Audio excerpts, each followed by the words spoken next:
there have been 26 or 28 amendments that have been brought about in the Civil Procedure Code of 2002.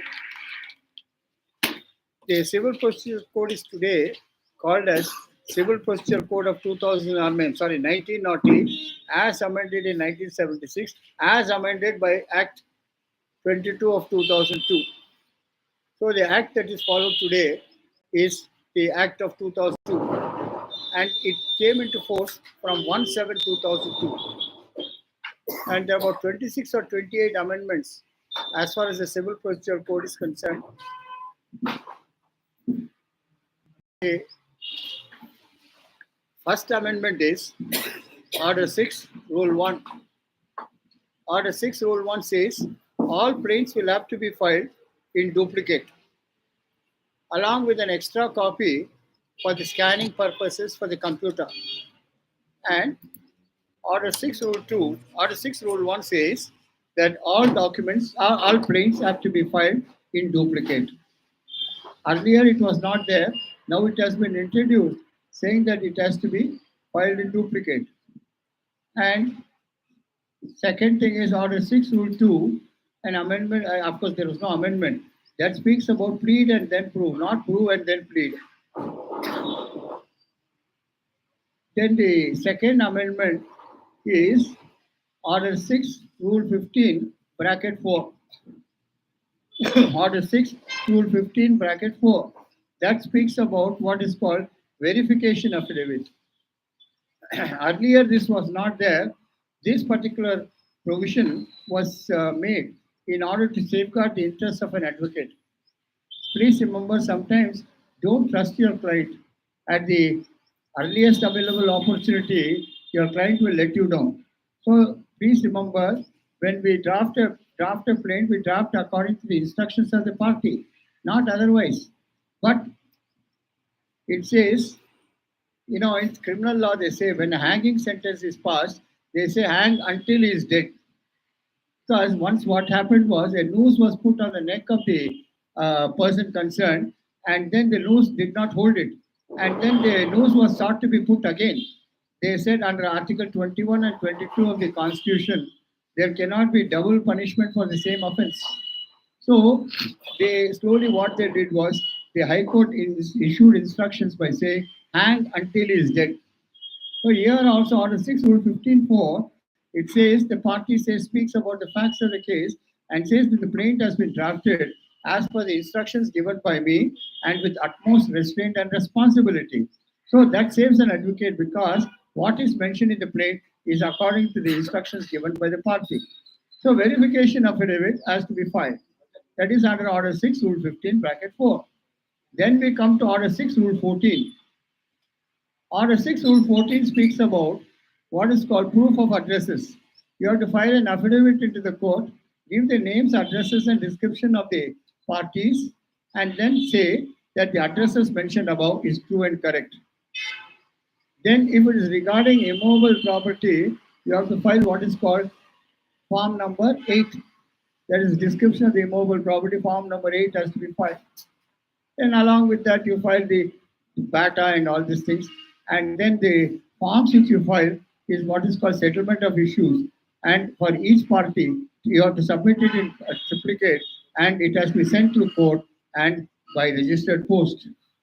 Then we come to the next amendment, which was a happy-go-lucky for most of our advocates. You can amend your plaint as many times as you want. You can amend your written statement as many times as you want.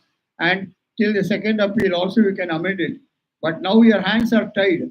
Under Order 6, Rule 17, bracket 2, it says amendment cannot be allowed as a matter of course once issues are framed and the evidence affidavits are filed into the court. The amendment can be ordered only as an exceptional case and not as a matter of rule.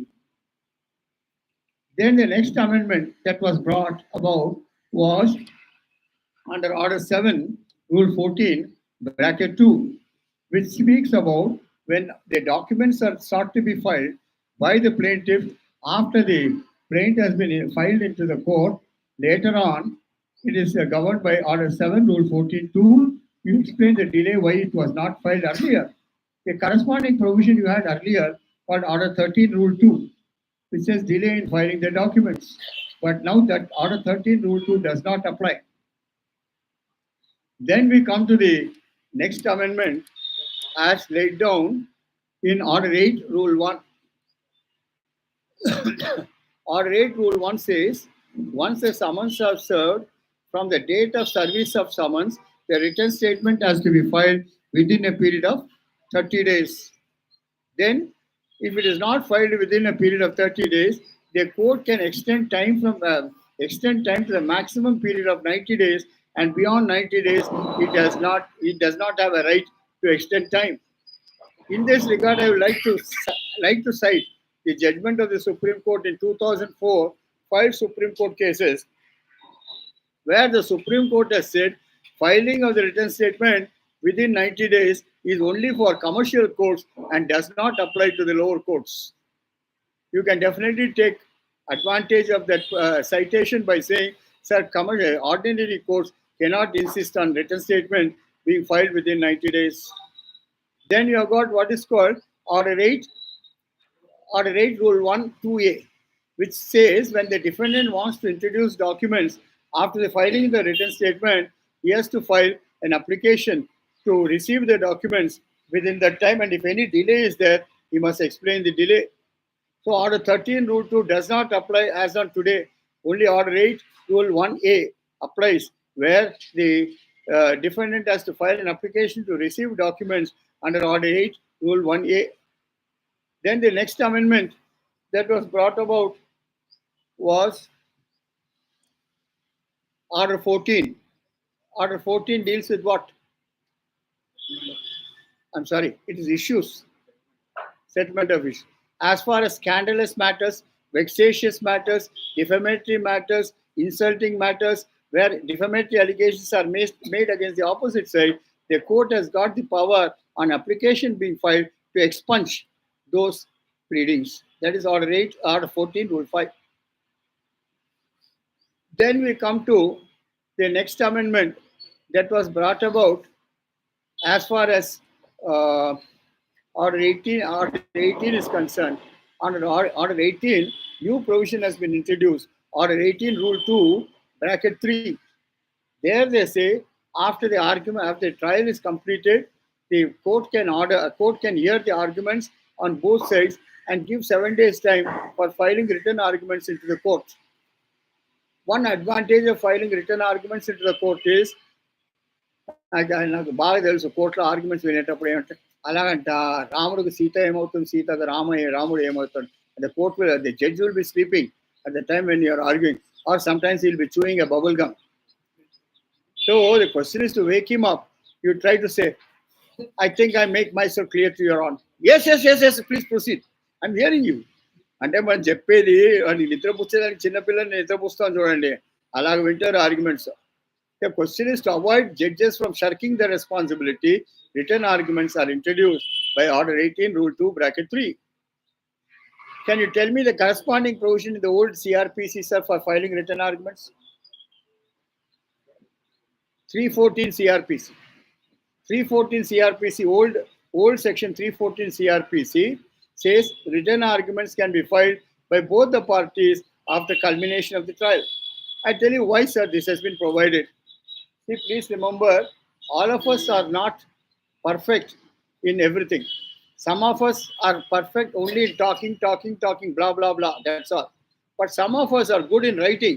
A good writer need not be a good orator. And sometimes what happens is, that is the reason to help people, because some people come from vernaculars, because their English is not that perfect. So that is the reason why this written arguments has been provided.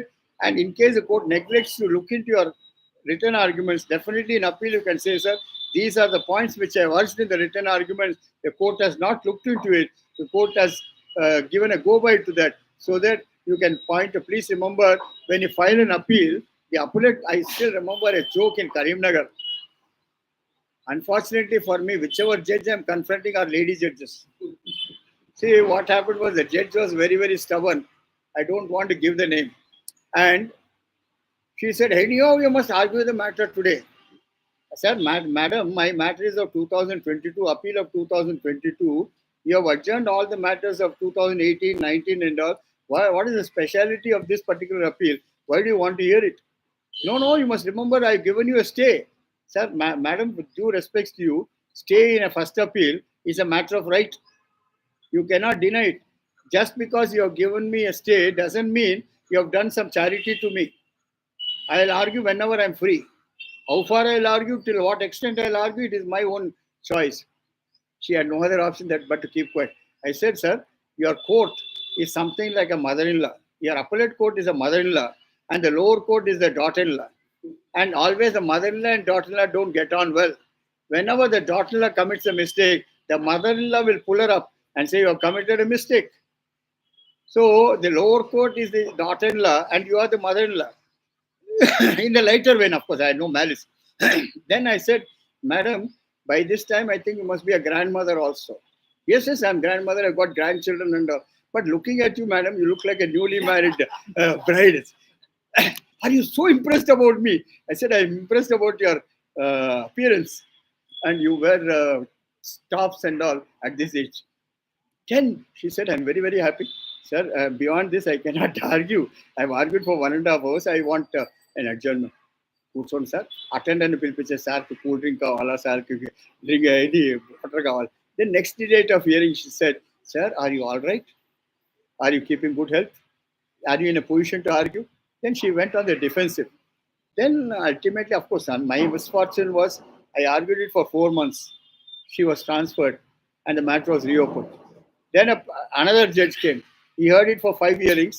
I don't know what he felt. He said, my court is very heavily burdened and the arguments of the arguments of the advocate I'm not able to follow. Please transfer this appeal to another court. Then what happened was that appeal was transferred to the principal district judge of Karimnagar. It so happened, I don't know, wherever I go, principal district judge is a lady. Incidentally, she was my student also in the law college. Her husband also was my student in the law college. But I never bow my head before any judge. I go with a straight head. I don't go for an obligation. Tomorrow, the girl who is wearing glasses here, if she becomes a judge also, though I know you, I will not come into your chambers. Because this is what I learned from my father, who was my senior. Because one thing is this, if you go for an obligation, you will have to bow your head. Why should I bow my head? We argue on merits. So what I'm trying to tell you is the appellate court is a mother-in-law and the lower court is the daughter-in-law. The question then she came back here as a criminal judge. Then wherever I go, only lady judges are there. I think perhaps ladies like me more than gents. And my friends mostly who give me a phone call also are ladies. They are not gents. And the people who come to me for advice are also ladies. One of the ladies is sitting here. So the question is, not that. See, after all, we don't say that we know everything. Whatever we know, he said, if I don't know, I said, I'll go home, look into the book and tell you. But I don't bluff. So where are we? And the next amendment is Order 14, Rule 5. I'm sorry, written arguments. The advantage of filing written arguments is you can pinpoint by saying, sir, I've argued this point, I've argued that point, I cited this case law, the court has not gone into it. These are the mistakes committed by the lower court. Please correct it in appeal. But unfortunately, what is happening is the appellate court is as bad as the lower court. ఏం లేదు అన్ని రాసేసి stenographer చెప్పేసి అన్ని copy కొట్టేసారు last strenuous arguments have been advanced by the counsel for the appellant and the respondent, but I don't find any reasons to interfere with the orders of the judgment and decree of the lower court. Hence, the appeal is dismissed. And the operation successful, but patient died. So, one of the secrets of prolonging an appeal, I tell you my court craft also. File as many IAs as possible. Suppose, let us say, some documents are there which was not filed in the lower court. You file it under Order 41, Rule 27 to lead further evidence. You know the other side will say counter. Then when you are arguing, no, we'll take it along with the appeal. Our main ambition should be to see that the case is remanded to the lower court. That is the main ambition, not that the appeal should be allowed. Again, it should go to the lower court. Long-live litigation. That's how we have to practice, and that's how we have to retain a client. In this, I'll give you an anecdote in a humorous way. There was one senior advocate by name Abdul Wahid Owaisi. He was one of the founders of the Ittihadul Muslimin, and one of the junior advocates was asked to take a judgment from a particular court. You know, we got Muslims. We got a very peculiar way of prostrating before the judge. Then this man, at 4:15, the judge said, the suit of the plaintiff is hereby dismissed. Then the party was very, very anxious to know, साहब हमारा मुकदमा क्या हो गया? अरे मुकदमा खारिज कर दिए मियां नाजिम साहब. ऐसा ये then this man called him to a side and said, बरखुरदार आपका कितना तजुर्बा है? 3 महीने के तजुर्बा है साहब. ये आपके सीनियर साहब को मालूम है केस आपका खिलाफ जाएगा बोल के उसके लिए आपको भिजवाए. साहब को बोलो दोनों जाके मौकिल और आप जाके नाजिम साहब को सलामी कीजिए. Both of them are prostrating before the judge. Then the judge was aghast. He said, I have written a judgment against you. Why are you saluting me? He said, sir, I'm very happy that you have given me permission to file an appeal. Then, sir, appellate को मुराफा में भी मेरा खिलाफ हुआ तो क्या करना? चुप के सलाम कीजिए और नाजिम साहब को सलाम बोल के सब मेरे को इजाजत दे दिए मैं हाई कोर्ट देखने के लिए, हाई कोर्ट में अपील पेश करने के लिए. हाई कोर्ट भी मेरा खिलाफ गए तो क्या होना? देखो उधर भी सलाम कीजिए जज साहब को.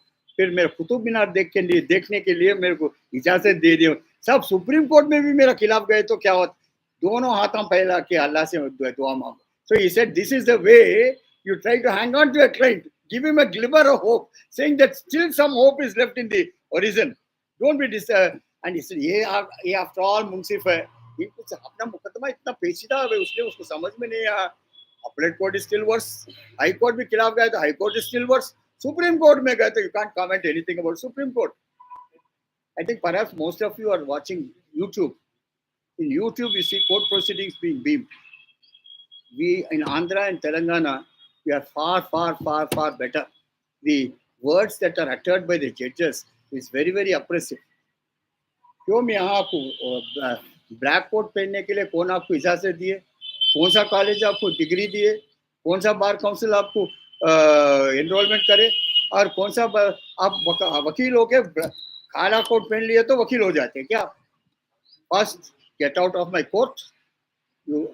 अच्छा पढ़ के आइए, मेरे पास बहस कीजिए. If not I will send you to jail.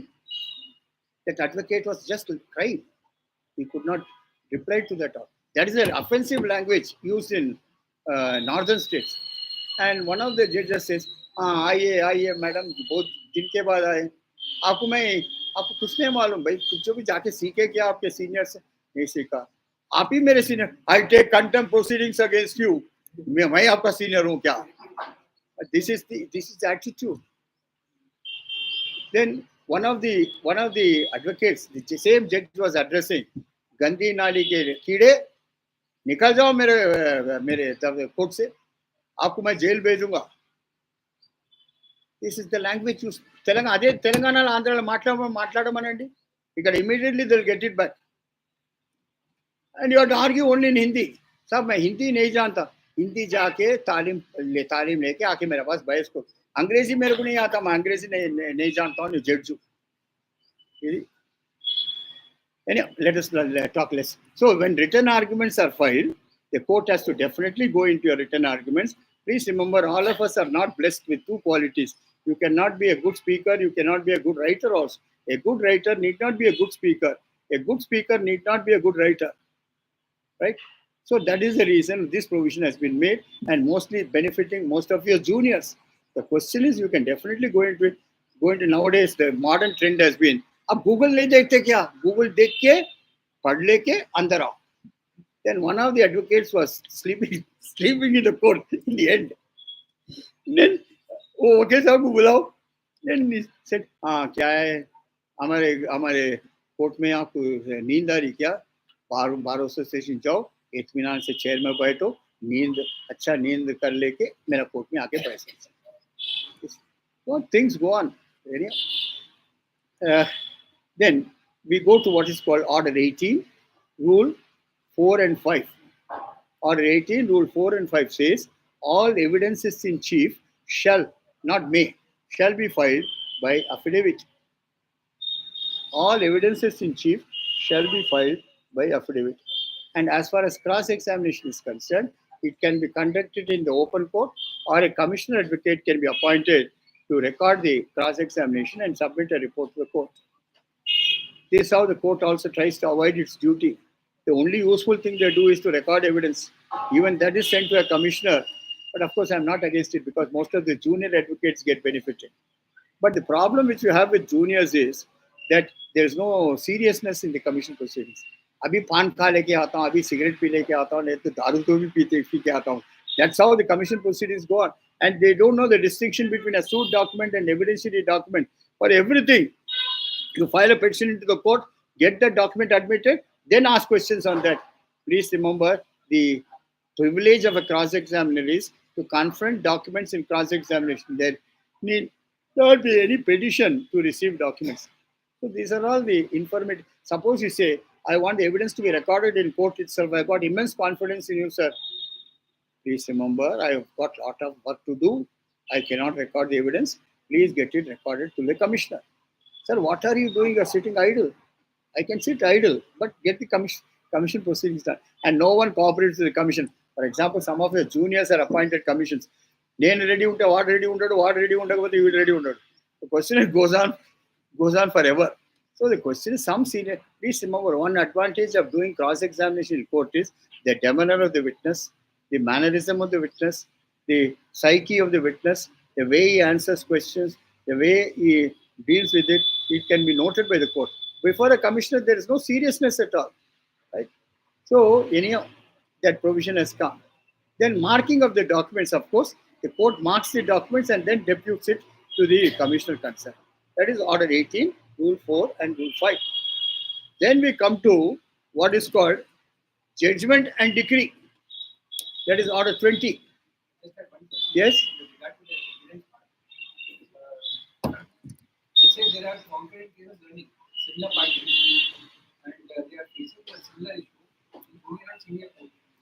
And only the transfer OP was carried out and everything. Yes. So where do we need the common evidence? In the earlier suit, the comprehensive suit. Comprehensive suit. The later suit. Whatever it is, comprehensive suit. But it is safer. Suppose it's one is in superior court and one is in the inferior court. Ask for transfer of the case from the inferior court to the superior court so that both the suits can be tried together. There is no multiplicity of proceedings, or there cannot be any conflicting judgments. So that is the reason we ask for transfer to the superior court. The evidence can be later. But the evidence can be read. You must also say it can be read as evidence in the other suit also. That other suit, whatever evidence you want to lead, you mention it in the evidence affidavit itself. What do you call it as clubbing of suits? Clubbing of suits, common judgment. Then Order 20 says within what time a judgment has to be passed by the court. Earlier, the court can pass a judgment immediately or pass a judgment, reserve it, and pass it within 14 days period. Slowly what happened was that 14 days period was extended up to 30 days because our judges are so busy. Then by the amendment they said, because the judges are having lot of work, they said within 60 days, at any time the judgment can be passed. So now that the case is reserved for judgment, within 60 days, at any time the judgment can be passed. Please remember, our High Court has no boldness to tell the lower courts, pass a judgment immediately. Why? Because High Court takes 1.5 years or 2 years to pass a judgment. What about lower courts? अगर सदरी ऐसा है, चेहरा कैसा रहता? Question is, you must be a disciplinarian to tell the other person that you are committing mistakes. Well, so 60 days period is given to the judge to pass a judgment. Then, by the way, most of us are under the impression, what is the definition of decree? Decree. No, sir. As far as decree is concerned, your CPC does not define decree. CPC only says sum and substance of the judgment is a decree. That's what is the definition given. But to understand it objectively, you go to a sugarcane juice dealer. You order for a sugarcane glass of sugarcane juice. Then what the sugarcane dealer does is he crushes the cane, and then the filtered juice which comes, he puts it on the filter. The residue remains on top. The filtrate comes down. What you consume is not the residue, but the filtrate. That filtrate is supposed to be the decree. So how much it has been decreed, who has to pay, whose cost, what is the interest that is awarded, who should pay, all these things will be incorporated in the decree. Then you got MC and FC. MC and FC is memo of cost and fee certificate. Within 7 days from the date of judgment, you are supposed to file the fee certificate and the memo of cost. Whatever expenditure is incurred towards the litigation. Then the court prepares a decree within 7 days or 10 days, as the case may be. So the question is, that's how the decree has to be defined, sir, objective. Like that, you develop so many examples also. So, what is executable in a civil court is not your judgment. What is executable in civil court is a decree. That's what we come here. It is said. Then how a judgment has to be written? 3D judgments. It is not your case or my case. It is my own case. That is the judge's case. So the question, that's why written arguments have been provided. So the question is, suppose naturally no one ends with the lower court. We as advocates don't allow any party to end with the lower court. Long live litigation. Then we file an appeal. In the appeal, what you are supposed to file? You are supposed to file the copy of the judgment, copy of the decree, and your memo of grounds, whatever you want. And if you want to stay of execution, you also ask for stay of execution. And what is the provision under which you ask for stay of execution? Order 41, Rule 5, bracket 2, CPC. Then that is in the form of an interlocutory application. Blanket stay will not be granted. You will be asked to deposit the cost of the lower court or pay it to the other side advocate and file a receipt. And then stay will be granted for a particular duration of time. Then the question is, once the appeal is filed, the records of the lower court will be called for by the appellate court, and after giving notice to both the sides, the appeal will be heard, and then a judgment and decree will be passed. Then what is the effect of an appeal, sir? Appeal is supposed to be a continuation of the suit. A suit does not end with the lower court, and once the appellate court sets aside the decree of the lower court, it merges with the lower court decree. But as far as execution is concerned, you must file it in the court of the first instance. Only execution proceedings will not lie before the appellate court. Then the next amendment that was brought about was under Order 41. I think my friend has raised that point regarding clubbing of suits. Some person has raised that point. Suppose two suits are clubbed together and a common judgment is given and a common decree is given, let us put it this way. Then the question arises, sir, should I file two appeals or should I file one appeal or should I file the decree in both the appeals? Suppose you file the decree copy in one appeal, it is sufficient. You need not file it in the other appeal. And then to file an appeal, you need not wait for the decree copy to be given. Straight away you can file the appeal and file an application to dispense with the filing of the decree. As and when it is obtained, sir, I'll file it. The court cannot reject registering your appeal. Right? Then, as far as Order 41, yes, Order 41 is concerned, it's supposed to be first appeal. And then you got one more order called Order 43. I'm sorry, before going to that, we are dealing with amendments. Here, claim petition. There is a claim petition provision before, after attachment and after the sale. Order 21, Rule 58 deals with claim petitions against attachment when you are questioning the attachment. Order 21, Rule 59 speaks about stay of it matters before the lower court till the claim petition is disposed of. Then Order 21, Rule 97 to Rule 101 deals with claim petitions relating to sale of immovable property by auction. Then in that case, the period that was earlier granted was 30 days. Now it is 60 days. Within 60 days, you can file a claim petition. And you can also ask for stay. No one doubts it. But you have to file it under Order 21, Rule 101. And the period of limitation is 60 days from the date of order. Then how a claim petition has to be disposed of? It has to be disposed of like a suit. Evidences has to be recorded. Clear finding has to be given. And it is appealable under the Civil Procedure Code. But a suit cannot be filed as far as auction is concerned, because you have to only file a claim petition under Order 21, Rule 101.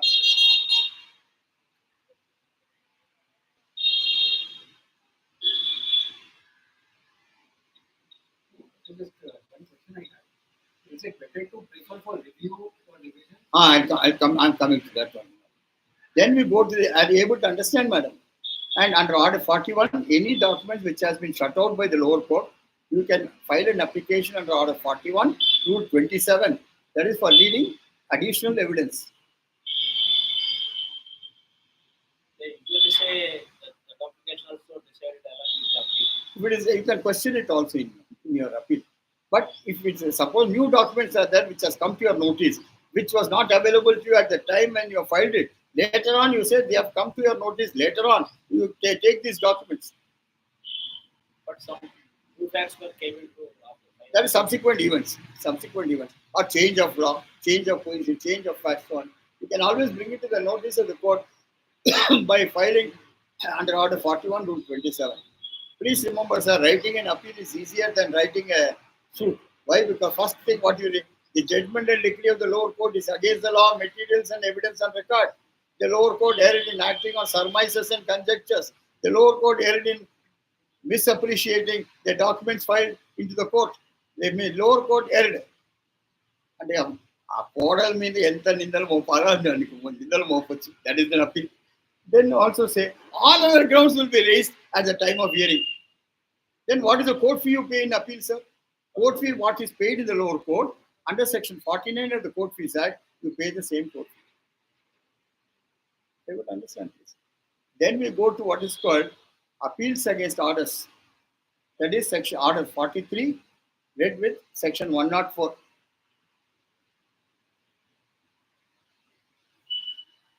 If you see Order 43, various heads are given under which a miscellaneous appeal lies. They are called CMAs, Civil Miscellaneous Appeal.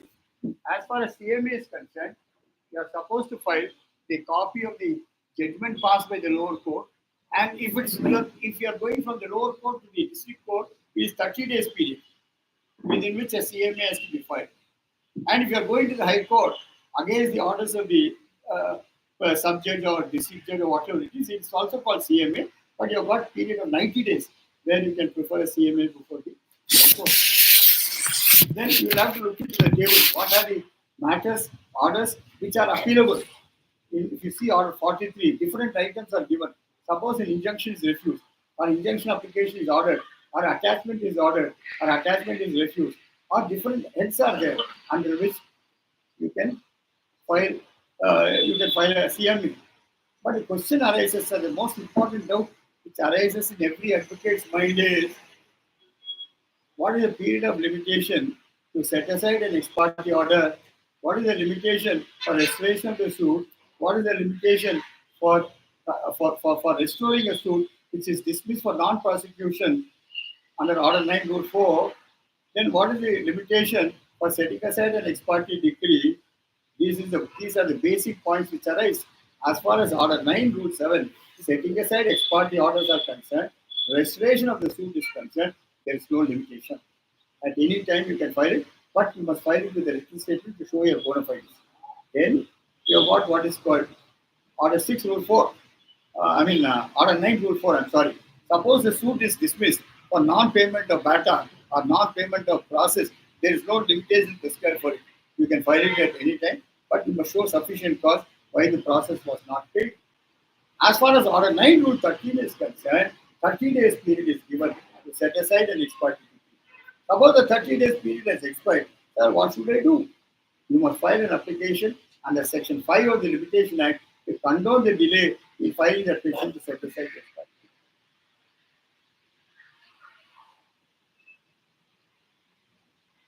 So even though this applies to both, Yeah. when suit pending లో ఉన్నా కూడా ex parte అయ్యి ఉన్నారు, suit pending ఉంది, evidence లో జరుగుతూ ఉంది, ఆ టైంలో కూడా సెక్షన్ 5 వేస్తున్నారు. Yeah. 30 days దాటి. But normally courts are very, very liberal in condoning the delay. Section 5 without filing the section 5 petition, they filed the set aside the decree. They filed the date of knowledge. Date of knowledge. అది దానికి limitation పనికిరాదు, దాంట్లో section 5 అక్కర్లా. But you will have to explain each day when you came to know about it, what was the sources through which you came to know about it. All these things have to be explained. Normally, the formula of the High Court is 1 rupee per day is the cost that is awarded. But unfortunately, advocates don't get it. It goes to the DLSA. Or chai pani ki biscuit ka war both DLSA.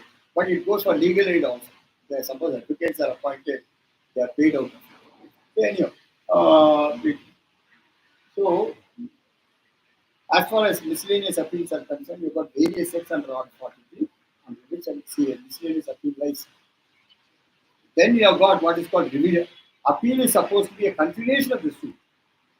If the suit does not end with the lower court, appeal is supposed to be a continuation of the suit. Then we have got revision. Revision is previously we used to file it under section 115 CPC. But now 115 has gone after Justice Subhash Reddy became a judge of the High Court. He said people are avoiding payment of court. అంటే మీరే కాపాడుతున్నట్టు court government collect చేసుకుంటారు. Because here if you see most of the courts we see they have become court fee collectors. Here he said you should not file it under 115 but you must file it under Article 227 of the Constitution. What does 227 say? Right of superintendence of the High Court over the courts and tribunals below. So, question is 100 rupees or 200 rupees, you have to pay that court fee, not otherwise. Writ petitions also we used to see. Earlier, with 100 rupees, we make about 15 petitioners. 100 rupees to not spoken. For every petitioner, now we have to pay 100 rupees. So, indirectly, courts have become court fee collectors. But there is one judgment of Justice Sanjay Kumar, I think if I'm correct, 2015, ALP or something, where Justice Sanjay Kumar laid down, the court cannot raise objections at the time of numbering a suit regarding payment of court fee, regarding validity of the document. It has to number the suit, if not frame an issue and decide the issue accordingly. But at the threshold, you cannot reject registering a suit. Then you got what is called revision. When does revision lie? Revision lies once there is an error of jurisdiction, where there is no jurisdiction to the court, but still court embarks upon the inquiry. Then non-exercise of jurisdiction. Though the court has got jurisdiction, court does not entertain your matter. Non-exercise. Then error, apparent, latent or patent, apparent on the face of the record. In those three instances, a revision lies. And the revision does not lie to the district court, but lies to the High Court and subject to admission by the High Court. Then alone a revision can be heard. And revision is not supposed to be a continuation of the suit, only regarding error of jurisdiction. Then we got what is called, my friend has raised that point, review. It is not called review. If you pronounce it, it's called review. Have a fresh look at it. Whatever errors have been committed, whatever omissions have been done, whatever inconsistencies are there, you point it out and then tell the court, sir, these are the errors, please have a relook at it. Then the court can hear the matter. Only the court which has decided the matter can hear that matter. That is what is called review, as laid down in Order 47, Civil Procedure Code, led with Section 114 Civil Procedure Code. If you file a review petition, can we last? I'm coming to the next provision only. Then we come to review. Review is Order 47, sir. There are two contradicting judgments about it. Suppose you file a review petition, you cannot file an appeal. But later on, the Supreme Court has clarified both are separate proceedings. You can carry on with both. You can file a review as well as an appeal also. But be very careful before deciding. Then you have got the last aspect called reference, where we don't come across. Suppose the court has got doubts in its mind. There are contradictory judgments of various high courts. Court is not able to decide. They prepare a questionnaire and ask the Brahaspati of the High Court to answer those, and according to that, they decide a particular matter. That is what is called reference. Normally, a party is not involved in a reference. It's only between the court and the High Court. Then we go to, I will only give you the tidbits as to where the state petitions are filed under what provisions.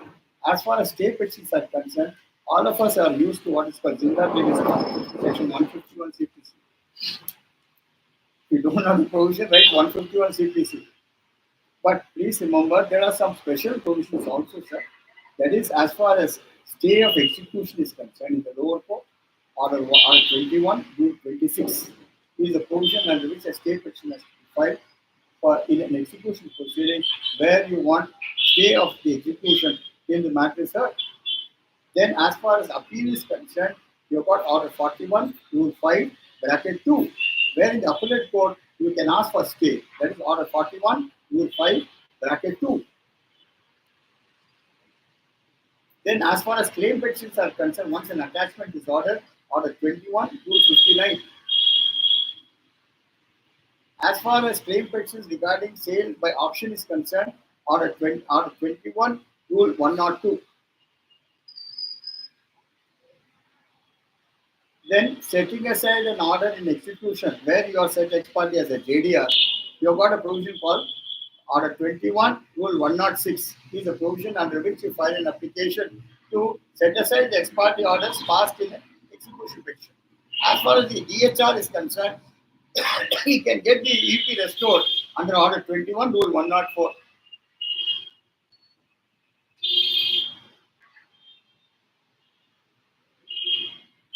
Of course, if I had more time, I would have gone at more lengthy manner. But I have written a book, I have copied everything in a book. I think it's available in the ALT, Key to Civil Procedure Code. And at present, I am writing a book on specifically fact, containing about 50 to 60 cases on that. You can go through it, and the rates also is very, very minimum. There is 200 to 250 rupees. Small book which you can always carry. But please remember, CPC is supposed to be the Bible of civil practice. Unless you know the CPC, you cannot practice on the civil side.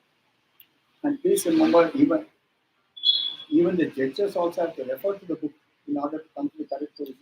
But fortunately for me, I'm not praising myself. Fortunately for me, having been in academics, I can give you the process just straight away. But there are certain things which you have to learn. Everyone is a learner. Every day we are a learner. And when we studied, we didn't have so many laws like PMLA, then you got what is called COFEPOSA, then FEMA, FERA, then monopolies and trade unfair trade practices, then what is called the industrial disputes, and so on and so forth. But now today, money laundering, even now, your DVC, I'm not able to understand even today how a DVC proceeding is drafted. How you draft it, how it is sent, how it is communicated. Then you have to go to the sheet team, get it registered, then the sheet team refers to the court. So better I keep my hands up. I asked my colleagues to file it. I said I am not comfortable. Evidence I I avoid. So question is, there are so many things. For example, I think one of the seminars, one of the talks I heard of Justice B.S.A. Swami, he compared section 498A with 304B. 498A deals with cruelty to women. 304B deals with when a bride dies within 7 years of the date of marriage, it is presumed that's a dowry death. The burden is heavily on the accused to prove that he is innocent. Right? Then he said, which is more drastic? He said 304B is more drastic because straight away you start with the presumption that the accused is guilty. The 498A is not that way. 498A, so many things are required. I still remember one of the 498, of course, there's nothing to do with civil procedure, only by side by side. 498A, what happened was 9 people were prosecuted for 498A. Marriage did not take place, and the complainant was the mother of the victim. The mother in the petition, she said, my daughter was duped. 25,000 rupees was paid to the engagement function, and then the remaining money they were demanding 10 lakhs for the marriage. Since we did not pay, they were harassing my daughter. My daughter is in a mental trauma, and so 498 cruelty is made of. Then one of the ways of practicing on the criminal side is you set up the judge against the witness. This under Panchatantra. So what happened was the first witness was asked to stand outside. Then the judge, a lady advocate like me was the judge, Pravina Reddy, and 99.9% she was a conviction minded. And one day I had an idea of sleeping in the court. I used to have small glasses and sit in the court like this. Then what happened was the prosecutor introduced some documents. ఏంటో కోర్టులు ఏదో prosecutor వేస్తుంది ఏదో ఏమో తీసుకుంటే CrPC తెలియదు IPC తెలియదు evidence వీళ్ళంతా judges gentlemen, Mr. Senior Advocate, my judgments are such sound judgments. It is being upheld by all the higher courts. Madam, I'm very happy that your judgments are being upheld, but I feel sorry for the judges who are confirming your judgments. And do you think that I'm a dancer? It is for you to understand. Then Tarvata AW1 had come, TW1 had come, mother was deposed. Then she stood outside and she was bawling out. ఆ పిచ్చి కుక్కల లొల్లి పెడత judge ఆమె ఒక judge అది ఒక court ఇది ఒక ఇది నేను వచ్చి సాక్షి ఇవ్వాలి this lady at very sharp years over heard what she was talking ఇక రామ ఇక ఎఫ్ఐఆర్ రిజిస్టర్ చేయ ఆమె మీద దాన్ని తిట్టింది ఆమె and she is trying to ridicule the court and my juniors were there sir మీరిద్దరు విట్నెస్ సార్ ఈ కేసులో FIR was registered next day she came ఏంటమ్మా ఇష్టం వచ్చినట్టు మాట్లాడుతావు సరే cross examination after one question మీరు పోలీస్ స్టేషన్లో 160 మీరే ఇచ్చారా ఎవరు నేను ఇవ్వలేదు సార్ మా వకీల్ గారు లేడీ ఆశీర్వాదం అని లేడీ ఉంది బయట కూర్చోమని లోపల బయట కూర్చోమని ఆ అడ్వకేట్ డిక్టేట్ చేసింది ఆ ఎస్ఎల్తో టైప్ చేసింది then second witness also was there third witness was the IO ఆ third witness was eye witness he came to then that fellow said sir ఏం స్టేట్మెంట్ సార్ నా దగ్గర సార్ నా దగ్గర ఏ పోలీస్ వాళ్ళు రాలేదు నేను ఏం స్టేట్మెంట్ ఇవ్వలేదు ఆ అడ్వకేట్ రాపించాడు దాంట్లో ఏం రాసిందో నాకు తెలియదు that fellow turn hostile then the fourth witness was the IO that lady's name was also funny, Sukumari. And the judge made very, very dirty remarks against her.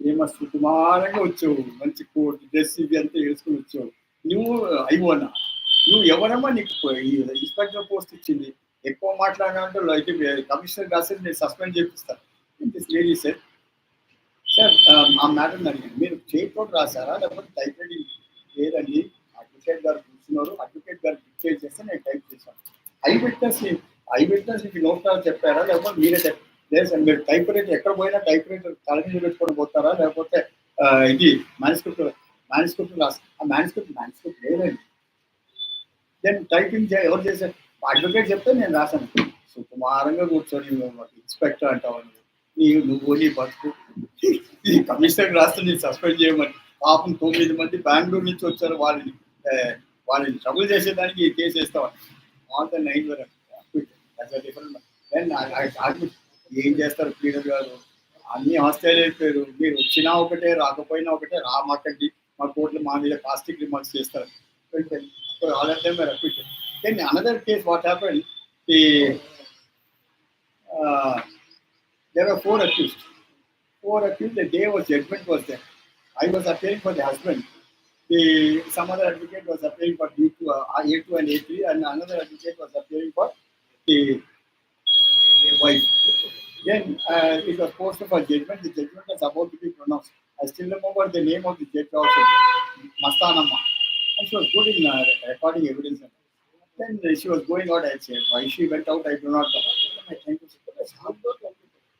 अच्छा बाहर जा रहे थे सब मुश्किल को लेकर बोल के बना कला का सब सांभरानी देखो उन्होंने करे तो आप भी वोट लेके आप भी करवाने अच्छे साफ एकदम 4:30 ओके आज सब शाबारा सब वॉशरूम जाने का सब अभी आता अरे उधर वॉशरूम में जाकर सो जाओ बेटा आते थे then she said as far as A4 is concerned there is no case against A4 is acquitted as far as A2 and A3 are concerned there is no case against A2 and as far as A1 is concerned what that means gap he is also acquitted since there are अभी मैं फुर्सत हो गया था मैं washroom जाके आया then they came with sticks to beat this fellow then ultimately matter ended there and from there see what I'm trying to tell you is sometimes we have to go more on our intuition and my father has taught me that whenever you deal with a case civil or criminal is easy because you've already got a ready material with you. You've got the FIR, you've got the complaint, you've got the 161 statement, and the incriminating documents also you can prepare a cause. But when you appear in the court, you can also record those statements because normally what is given in the court is mixed masala. Something is added, something like నీకు మాత్రం చెప్పేది అనేది ఒక 10-20 మంది పోటీ అనమాట వాడు పాప చిన్న వర్షన్ ఉంటే కూడా దాని ఒక మెగా సీరియల్ చేసేస్తాను ఒక 200 episodes. So the question that's why hearsay evidence is not permissible in criminal law. So here we have to be very, very attentive, more so in criminal cases. Sometimes if you are not attentive, please remember lands your time and you must know what to ask and what not to ask. Especially in criminal case, that's what they call it as Lakshmana Rekha. If you cross that line, you prove what the prosecution has not proved. So be within limits and don't address yourself to the audience. क्या scene है? This is not a cinema or not a TV show. You just confine yourself to the facts on record. But civil, you can ask anything and everything, everything will be asked, everything will be recorded. But we are not able to get a positive answer, put suggestions, so that the judge can go on possibilities and probability to decide a particular case. I would have very much liked if I had more time. Next time when we meet, we'll go in CPC in detail. The question, even at 1 o'clock, you ask me what CPCs I can tell you. But the question is, we are all beginners. Let us think that way. We are beginners. We are learning. We are learning, learning, learning. Not unlearning, we are learning. But the judges are making us unlearn everything. So the question is, when you prepare an argument also, first how you prepare the argument is go through the plate, go through the written statement, go through the issues, then go through the documents which your file got exhibited, documents on the other side, then point by point, fact by fact, document by document, you just dilate on that, and then your precedents, whatever case law is in the subject, you try to decide about the case law, and that way, definitely you can succeed in a suit. Please remember, బ్రహ్మ విద్య కాదు వాడు ఇక్కడ ఏమైపోయింది రాక్షస విద్య అయిపోయింది మన కోర్టులో argue చేసేది వాడు ఎంతవరకు ఫాలో చేస్తున్నాడు ఎంతవరకు ఫాలో చేస్తాడు భగవంతుడికి వెళ్తాం question that's the reason return arguments has been out don't feel shy of filing return arguments even if you become a senior file return arguments in the court I think Jagtial Shrimati Neelima is the case isn't it? Yes. You know very well. Huh? You know very well, sir. Don't think that all females are known to me. No. She worked in Karimnagar. Mastanamma కరీంనగర్లో చేస్తుంది. వద్దు బాబు ఈ కరీంనగరే వద్దు నాకు కరీంనగర్లో one thing I think most of you know you are not suppose to file printed forms you are to file type it and file you file printed form they throw it on your face but one of the bad experiences I had was in Andhra in Nasaropeta the judge literally cries he said what should I do sir the section is not cooperating with me but it like the section is full of hummus the judge is a brand the judge works till 10:30 11 o'clock in the night. She says, you also sit with us. I said, I'm not prepared to sit. Who's going to sit till 11 o'clock? Then 11 o'clock, when you report the question, then 18 by 4 See, sometimes what happens is, Jaital judge also up to 9 o'clock for one. ఉన్నది ఒకటే కూతురు ఆమెకి Correct. Husband లేడు ఆమె వెంబడి she's a good judge కానీ ఎప్పుడు ఒక స్మైల్ ఉంటుంది ఏముండదు ఎప్పుడు సీరియస్ Serious. అమ్మా నేను ఎందుకు పోతాను మా జగన్ కరీంనగర్ పోయేదని నాకు ఐఎమ్ ఆల్రెడీ 76 ఎప్పుడు ప్రాక్టీస్ ముగిస్తామని ఉంది నాకు లేదమ్మా మేము వచ్చేటప్పుడు 72లో మేము this profession we are beautiful judges especially judges from the Andhra region you know నువ్వు తుదికోట ఓడిపోతే we are sure that we'll going to win in the appeal but now and this disposal mania I think Tamil గొర్రెలు తీసుకోపోతారు చూడండి అట్లా అయిపోయింది case very sorry standard I mean of course you are all advocacy also has come to that extent even the judges are also the judges ఎవరు తెలియదు advocate కాదు judges అయ్యేది but please remember if you want to be successful in this profession there are three if you are practicing on the civil side go to the civil procedure code then civil rules of practice evidence act then contracts act so on and so forth criminal side you require 3 in 1 ఇప్పుడేమో అది నోట్లో కూడా రాలేదు BNS SS అభినయం లాగా లేదు అభినయం చదువుతుంది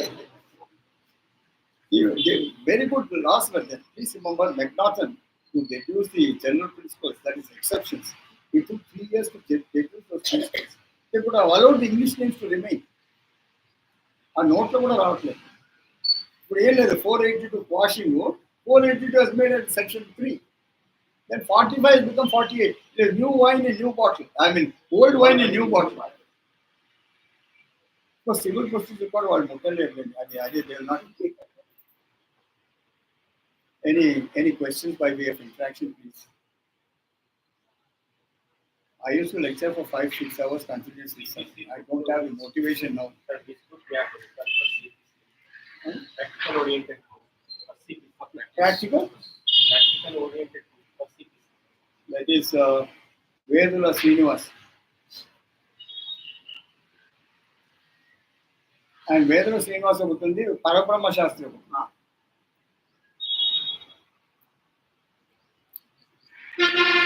And if you still want it in a simple term, simple language, my book is there on Key to Civil Procedure course.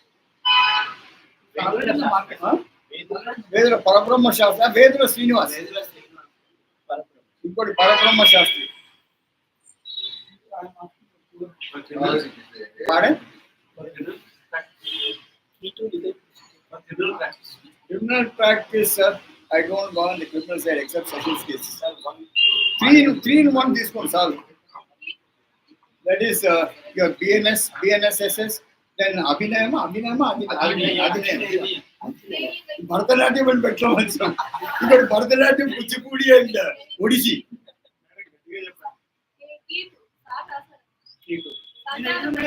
Sir, me book sir, key to Civil procedure.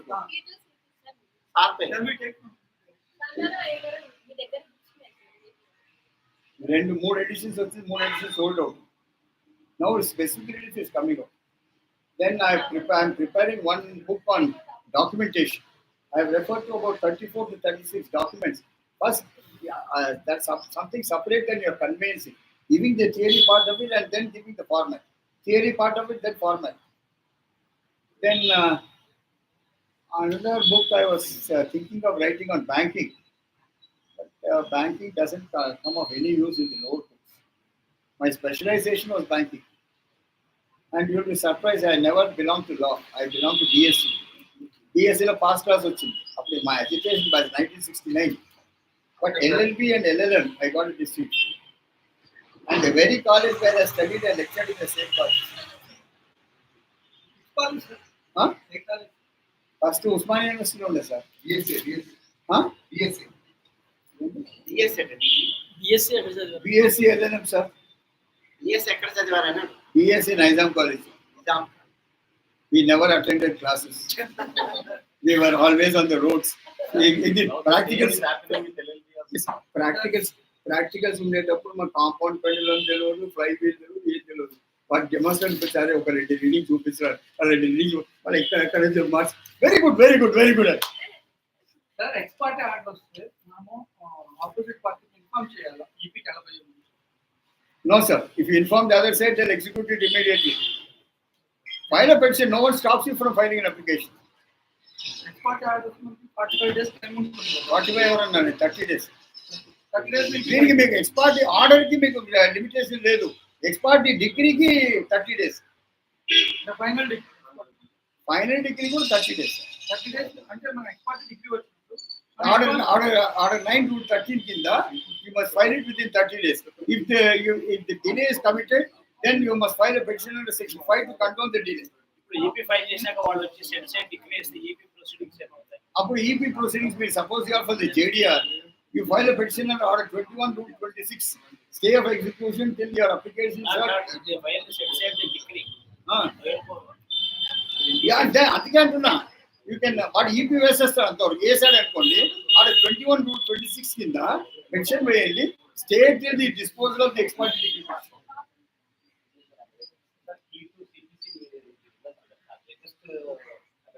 Everything is there, sir. And even the model plates are also given. correct. It will go about set off and counter claim. Set off and counter claim. also Practically exhaustive. So anyhow, set off means reciprocal settlement of claims. Suppose మీరు 5 లక్షలు కేసారు అనుకోండి, 5 లక్షలు మీకు 3 లక్షలు నేను ఇచ్చేసాను, కానీ you file the suit for 5 lakhs. I can say let this 3 lakhs be adjusted from the amount payable to the plaintiff. That is called set off. Counter claim అనేది ఎట్లా అంటే, suppose a suit is filed for eviction, let us say. Then let us say the landlord has promised that will execute a registered lease deed for 5 years more. You have got the agreement with you or an oral agreement which you can prove by evidence. Then you can ask the other side to execute the lease, registered lease deed for 5 years instead of going for a separate suit. So once you file a counter claim, it should be within the pecuniary jurisdiction of the court concerned. Second thing is you must pay the court fee for the counterclaim. And on the day when you file the written statement, the counterclaim should be within time. Set off the limitation ledu. The return statement is set off adukochu. And please remember, even if the original suit is dismissed, your counterclaim cannot be dismissed because a separate proceeding is initiated and a decree can be passed on your counterclaim. Instead of you're going by way of a separate suit. Plus వేరే counter claim వేరే రెండు file చేయాలి, రెండు ఒకటే చేయొచ్చు. Return statement తోటే సహా అయ్యాలి. అంటే అది కూడా వేరే ప్లేట్ వేరే డ్రాఫ్ట్ చేయాలి. అది వేరే దాంట్లోనే రిటర్న్ స్టేట్మెంట్ అని రాయాలి. కౌంటర్ క్లెయిమ్ కానీ రిటర్న్ స్టేట్మెంట్ అని లేదా రిటర్న్ స్టేట్మెంట్ రాసేసి కౌంటర్ క్లెయిమ్ అని ఒక సపరేట్ డేటింగ్ ఇవ్వండి. And then you'll have to say whether your counter claim is within time, within the period of redemption, and mention చేయాలి. Court fees కూడా మీరు pay చేయాల్సి వస్తుంది. Then suppose let us say the suit failed for any reason, your counter claim can be decreed. Not necessary that your counter claim should be dismissed. Then yes, let me go through the topics which are important for you, sir, which I have left out. Section 11 of the CPC that talks about res judicata. RESJUDICATA. Res judicata. Most of us have got the habit of pronouncing it as one word. No. Res judicata. Res means thing. Judicata means adjudicated. A thing which is already adjudicated cannot be reopened again. Here, it is based on two English maxims, Latin maxims. Interest republicae, esse finilitum. Interest of the state is to put an end to the litigation at some stage or the other. Second one is the nemo debe bis vexari pro une et adam causa. Don't vex a person for the same cause over again. That is the second maxim. Suppose, what is section 11, sir? It says, when a right to property is directly and substantially in issue in a formal suit between the same parties litigating under the same title and which is filed in a competent court of competent jurisdiction, which is heard and decided, cannot be reopened again. That is res judicata. That is section 11. Again, section 11 has got an extension, 11.4. That is called constructive res judicata. That means all grounds of attack and defense which might or ought to have been taken, if not taken, is deemed to be waived. Then you have got section 10, stay of suit. I think my friend there has referred to it. Suppose the suit is pending in a superior court till the matter is transferred to that court, you can ask the stay of the suit till such time it is transferred to that court. That is called stay of suit. That is res sub judice. That is section 10. Then section 9 is there. What is called lex fori. Lex fori means suit has to be filed in the land where the property is located or where the cause of action has accrued. Then you have got sections 16 to 20, which speaks about jurisdiction. Jurisdiction is pronounced, though as jurisdiction, it is two words. Jurisdiction. Juris means courts, diction means authority. The authority of the courts to entertain a particular matter, as far as civil is concerned, is called jurisdiction. It comprises of three parts. One is called pecuniary jurisdiction, another is called territorial jurisdiction, another is called subject matter jurisdiction. Pecuniary jurisdiction is governed by the City Civil Codes Act of 1972 if you are the metropolis, that is Hyderabad and Secunderabad. Then as far as those days in 1972, the jurisdiction of a municip court, those days they used to call it the municip or municip, was 5,000 rupees. From 5,001 to 20,000, it was a sub court. About 20,000, it was the district court. Then slowly what happened was the money value had gone down. Again, they amended it, brought it to 1 lakh. Then from 1 lakh, they made it 3 lakhs. And today, they made it up to 10 lakhs. That 20 lakhs, you are all in Telangana. In Andhra, still that 20 lakhs remains. That will also be brought because Chandrababu Naidu and Sishudu ఏం చేస్తారు ఆడాలి చేస్తారు. The question is 20 lakhs, now it has become 10 lakhs. Now they say all cases which are there in the municipal court, now they are made over to sub court also. Okay, will came రాదని చెప్పేసి చేశారు. The question is, and now they have introduced one more circular whereby they say if a suit is pending for more than 5 years in a junior court, it has to be transferred to the senior court. Senior court ఇంకా మేధావులు ఉన్నారు. But the question is, now the jurisdiction of a civil court, a municipal, junior civil judge, I call it, is up to 10 lakhs.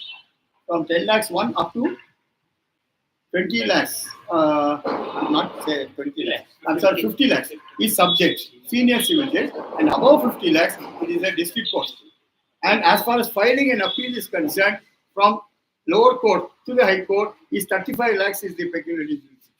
So, High Court wants to wash off its hands as far as first of మేమంతా constitution pundits constitution మించే చెప్తాం కానీ ఈ చెత్త appeal గిపీల్ మాకు వద్దని but one way it's also good because అక్కడ అపీల్స్ వినేది దారుణం they hear it as it's summary suit then territorial jurisdiction.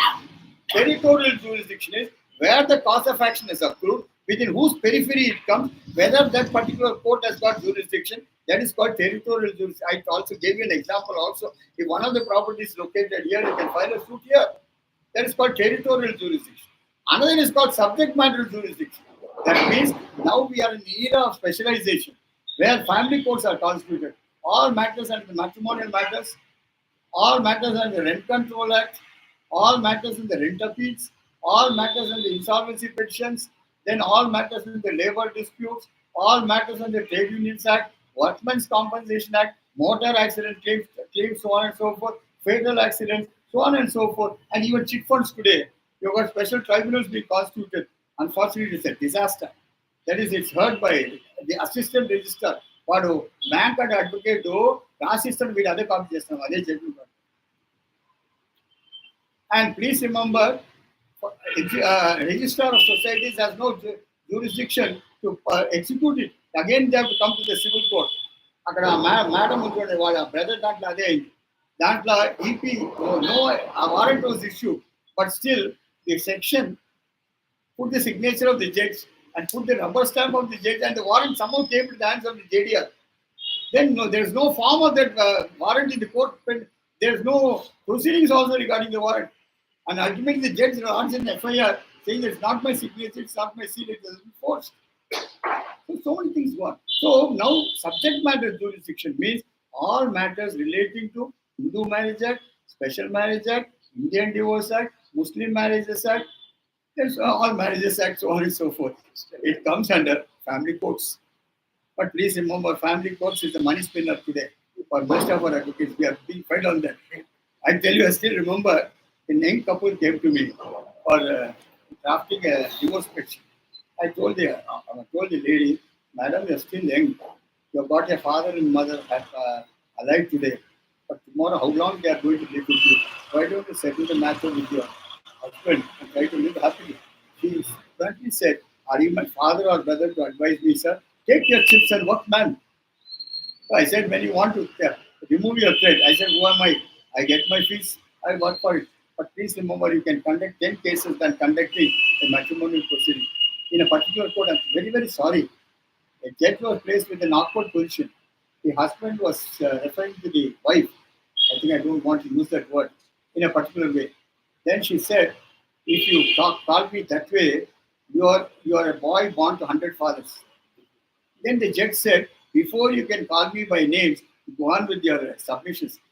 ఏం చేయాలండి ఇదంతా ఆక్యుపేషనల్ అసాసిన్ అండ్ ఫ్యామిలీ కోర్టులో వేశారు నేను అన్ని మళ్ళీ ఎవరు 13 ఇంట్రడ్యూస్ చేయమని ఎవరు చెప్పారండి permission from the court to act as amicus curiae అంటే మేము ఫ్రెండ్ మేము ఎనిమీ మీకు అంటే మమ్మల్ని we're painted as villains we're responsible for the cases being delayed now we face the music please remember the language which is used often because what is happening is economic dependence is not there. I'm not making any of you sitting here. The question is, those days my mother came into the house when she was 14 years in a joint family, but still they lived. My father and mother lived for 68 years together. Your rumblings were there, but now you are pending. So is that filing the matter within 1 year? Is that no? That is the 14 section 14 says the special Supreme Court itself has interpreted by saying that special permission can be granted in exceptional circumstances, dispensing with a period of 1 year. And even regarding mutual consent, 6 months period also can be dispensed with. You are looking at Madhyana Vidaki Cheda. So special permission, special permission. Court niche. Court niche. 1 year lekunda. కానీ 14 కింద pension అయ్యారు. 14(1) కింద file చేస్తే 1 year లేదని చెప్పేసి dismiss చేశారు. లేదు but dispense చూడండి. 1 year లేదని చెప్పేసి ఛత్తీస్గఢ్ జడ్జిమెంట్ ఉంది ఒకటి. ఏంటి సార్ అది ఒకసారి కేసు చెప్పండి. చూస్తాను sir. I don't have of hand. Sir husband maintenance husband maintenance Bharat. Sir, I tell you one instance. You asked about maintenance. A maintenance case was filed by a 77-year-old son against a 99-year-old father, claiming maintenance. I am unable to maintain myself. Then the court said, then the father said, I am in the almost 1 foot in the grave. How can I give maintenance? The court said, irrespective of your age, when your son is not able to maintain himself, you have to pay maintenance. Then one other instance was there. That was a famous doctor's case which was in Maharashtra, where a father filed a case against the daughter claiming maintenance. The daughter was a reputed surgeon there in Maharashtra. And she said, sir, my father has no doubt educated me. He has given me full education. He has got me happily married. But why, if he has not got a son, it is not my headache. Who asked him not to produce a son? I am not bound to maintain. But here the court said, don't turn so ungrateful. Your father doesn't have a son.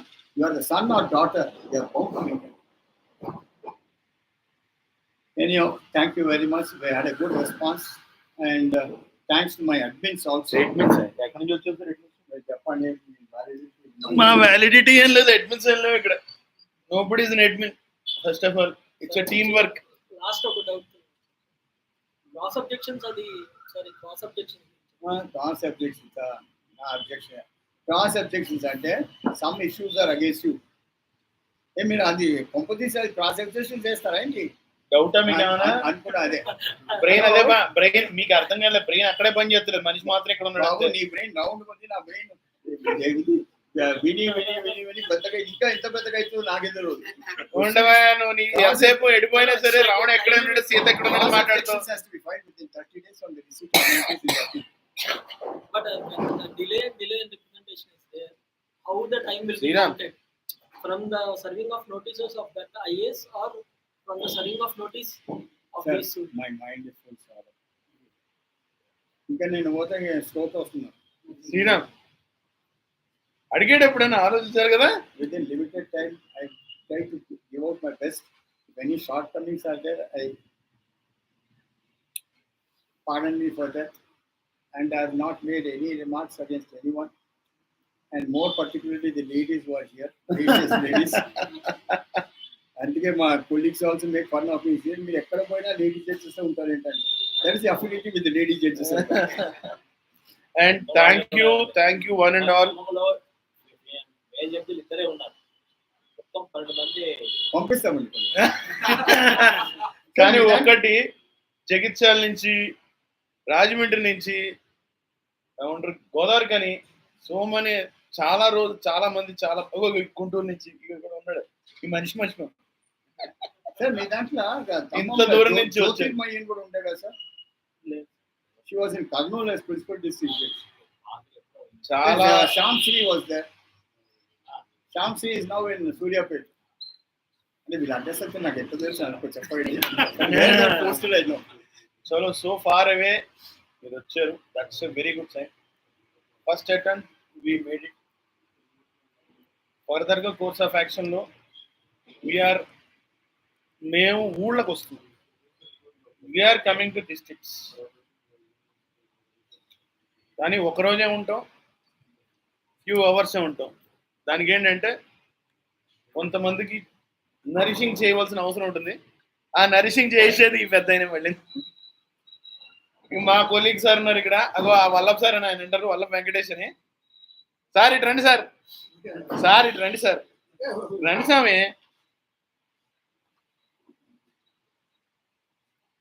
మా వల్లభ్ వెంకటేష్ గారు ఈయన senior advocate, ఈయన శిష్యుడే మళ్ళీ ఓ కనీసం 30 ఏళ్ళ నుంచి ఇద్దరు కొట్టుకుంటాడు.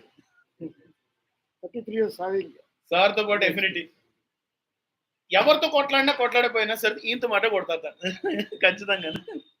ఆయన ఏంటంటే ఎస్ అంటే తప్ప మాట మాట్లాడు. అదే మెయిన్ కంప్లైంట్. ఫోన్ ఎత్తాడు. Specialist in not answering the calls. 6 గంటలు. ఆ డబ్బులు వచ్చేది ఉంటే ఎవరు ఇస్తాడు? అదే ప్రొఫెషనల్స్ కదా సార్. అదే అంటే మేమైతే అంటే మీరంటే సార్ మీరు టీచింగ్ సైడ్ లో ఉన్నారు. ప్రొఫెషనల్సే సార్. అంటే మీరు you are not after the money కదా. The only thing is they you are after the money. Bhadrachalam నుంచి ఇక్కడికి వచ్చాను, సూర్యాపేట వచ్చాను ఫస్ట్ ఎయిడ్. ఆమె శ్యామ్శ్రీ ఫస్ట్ ఎయిడ్ కదా. అక్కడ కొత్తగూడెం మా దగ్గర భద్రాచలం కొత్తగూడెం ఈయన కూడా ఉండే కదా సార్, మన చంద్రశేఖర్ ప్రసాద్. సస్పెన్షన్ మహబూబాబాద్.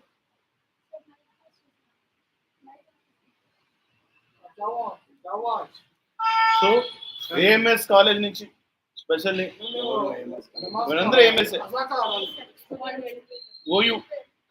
ఓయూలో ఎలా వచ్చింది మీకు న్యూస్? రాధికా యాదవ్ ఆవిడ పంపించారా? ప్రిన్సిపల్ మేడం పంపించారా? రాంబాబు సార్ ఆయన పంపించారా? Very good. అంటే టెన్యూర్ బేసిస్. మీ డాక్టర్ వెంకటేష్ గారు ఉన్నారు కదా, వెంకటేశ్వర్ గారు, అక్కడ ఆయన శిష్యుండే. అక్కడ అనురాధ పేరు ఇంకోటి పెండగంటిలో విజయలక్ష్మి ఒక ప్రిన్సిపల్ లేరు, ఇప్పుడు మారిపోయారు. అరవింద ఇప్పుడు లేడీగా. చలో, thank you very much. And